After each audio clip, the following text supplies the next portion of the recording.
그 윤 전 대통령이 서울고검에 출석을 할 때 취재진이 어떤 질문을 던졌는지 그 부분 좀 살펴보겠습니다. 지하 주차장으로 들어가지 않은 이유가 있느냐 이런 질문이 있었고요. 또 조은석 특검을 8년 만에 피해자 신분으로 만나셨는데 어떻게 봤냐 이런 질문이 있었습니다. 또 이번에도 진술 거부권을 행사할 건지 이런 부분에 대해서 질문을 했는데 여기에 대해서 이제 변호사님이 설명을 해주셨고요. 자, 오늘 이렇게 이제 대면 조사가 이뤄지게 됐습니다.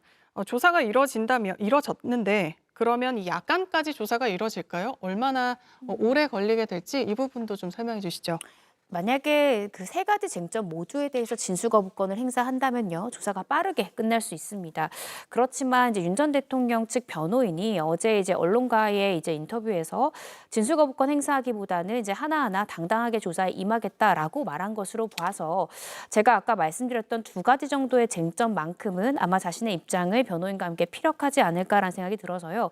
조사가 생각보다 오래 걸릴 것 같습니다. 또 윤 전 대통령이 그간 재판 과정에서 이제 본인이 진술하는 차례가 되면 또 굉장히 오랫동안 이야기를 하고 자신의 주장을 이렇게 강변하는 그런 성향을 가지고 있는 걸 봤을 때 정말로 마음을 먹고 내가 두 가지 쟁점에 대해서 반박을 하겠다라고 한다면은 꽤나 장시간 조사가 이어질 수 있을 것 같고요.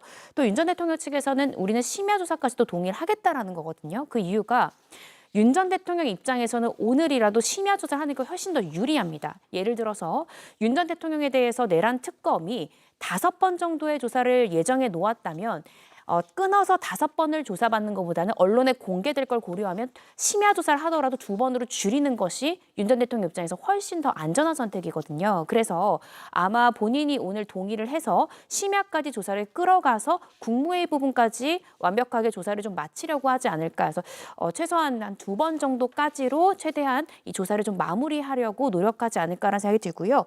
이 심야 조사의 기준이 인권보호 이제 규칙을 보시면 오후 9시부터 그 다음날 오전 6시까지입니다.